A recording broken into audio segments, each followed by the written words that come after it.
Lasting peace in the region cannot be achieved without allowing Palestinians their inalienable right to self-determination for a vibrant, secure, contiguous and sovereign state of Palestine based on the pre-1967 borders and with Al-Quds al-Sharif as its capital. Pakistan strongly condemns Israel's unprovoked aggression against the Islamic Republic of Iran in violation of international law and the UN Charter. Israeli aggression poses a great threat to the regional and global peace and security. Israeli aggression against Iran is not an isolated event. It is part of a dangerous and consistent pattern of multilateralism that Israel has been ignoring and militarism that Israel has demonstrated across the Middle East. Israeli aggression represents a dangerous escalation and is a serious threat to peace and stability, not only of the region, but in wider world as well. We can all feel the reverberations of this instability. As a non-permanent member of the UN Security Council, at Iran's request, Pakistan fully supported convening an urgent meeting of the UN Security Council last week to discuss Israeli aggression against Iran. We expressed our full support and solidarity with Iran during the meeting. We have also supported various other initiatives on Iran, including a statement by the foreign ministers of a number of Islamic countries and in SCO and in IAEA. Excellencies, we fully support Iran's inherent right to self-defense under Article 51 of the UN Charter in response to the blatant and unprovoked Israeli aggression. A region recently witnessed another act of violation of the principles of the UN Charter in the form of unprovoked and unjustified military aggression by India against Pakistan. In response, we have no choice but to exercise our right to self-defense. By the grace of Almighty Allah, we repulsed the outrageous Indian attack, downed 6 of their military jet fighter aircraft, and inflicted heavy damage to several of India's military installations. Unlike India's cowardly attack on our civilians, Pakistan only targeted Indian military installations in response. Excellencies, we are highly grateful to our friends in the OIC for their resolute support to Pakistan in the fight against this unjustified and dangerous Indian aggression. Pakistan is taking all necessary steps to ensure regional stability. However, the provocative and informatory statements being made by the Indian leadership as well as India's unilateral and illegal actions, especially its refusal to hold the Indus Water Treaty in abeyance, represent an intent to further destabilize this region. Let me state categorically that Pakistan will not allow, I repeat, Pakistan will not allow India to stop water for other people. It will be treated as an act of war for Pakistan. Excellencies, the unresolved Jammu and Kashmir dispute remains the primary source of power for Pakistan. Excellencies, the unresolved Jammu and Kashmir dispute remains the primary source of conflict in South Asia and a nuclear flashpoint. There is an urgent need for renewed and concerted efforts under the UN auspices to secure a just, lasting and peaceful resolution of the dispute in accordance with the relevant UN Security Council resolutions and the aspirations of the Kashmiri people. We appreciate the strong, unwavering and consistent support that the OIC has always afforded to our Kashmiri brothers and sisters. In line with the OIC's principal policy on the Jammu and Kashmir dispute, the visit of Secretary General Special Envoy for Jammu and Kashmir to Pakistan and NJK in April this year was another robust manifestation of the OIC support for the issue.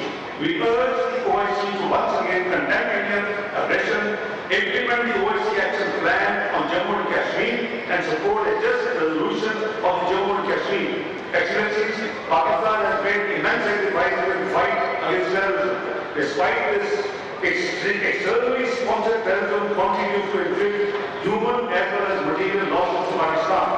Groups such as GDP and ISILK operate from our neighboring territory with support from foreign hostile agencies, launching cross-border attacks against our people. These attacks are not isolated but part of a systematic campaign of state-enabled terrorism. Excellencies, like in the past, we will take all necessary steps and strong measures to defend our people and territory, and we surely count on the OIC's solidarity and support in this regard. The OIC must call for accountability from the states that sponsor such violence, and the UN sanctions regime must be reformed to ensure fair and effective targeting of all forms of terrorism. Afghanistan remains critical to regional peace. Our seeks continued humanitarian support for Afghanistan and its people, unfreezing of assets and regional connectivity to restore stability. We remain actively engaged with the Afghan government diplomatically and have recently upgraded our diplomatic mission to Kabul to ambassadorial level. We also urge the Afghan government to fulfill its commitments on counter-terrorism and human rights, particularly respect for the rights of women and girls. Excellencies, the alarming rise in Islamophobia is one of the most pressing human rights challenges of our time. Pakistan has remained at the forefront of OIC's efforts to combat Islamophobia. In 2022, Pakistan, on behalf of the OIC, presented to UN General Assembly resolution that proclaimed 15th of March as the International Day to Combat Islamophobia. Pakistan also remained a strong proponent for the appointment of the OIC Secretary General Special Envoy on combating Islamophobia. The appointment of Ambassador Mehmet from Turkey was a landmark achievement in our collective efforts in Gambia at the OIC Summit to counter the scourge of Islamophobia. The recent appointment of UN Secretary General's Special Envoy on combating Islamophobia is yet another welcome step in this regard. We welcome him to our meeting today and assure him of our full support and cooperation.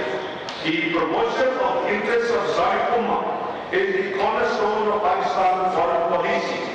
I repeat, the promotion of interests of the Islamic Ummah is the cornerstone of Pakistan's foreign policy.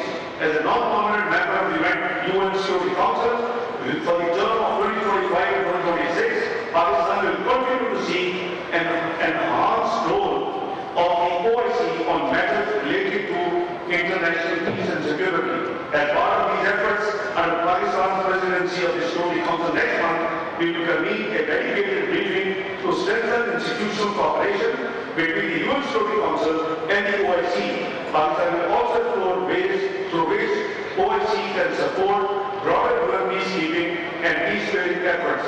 On the important issue of UN Security Council reform, the OIC member states must continue to call for adequate representation of the Muslim Ummah in any category of an expanded UN Security Council in line with the OIC's long-held position.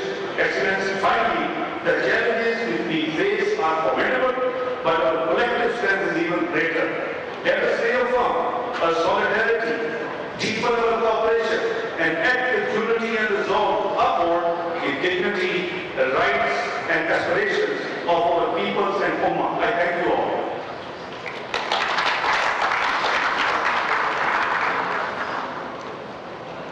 Thank you very much, dear Minister. Now I would like to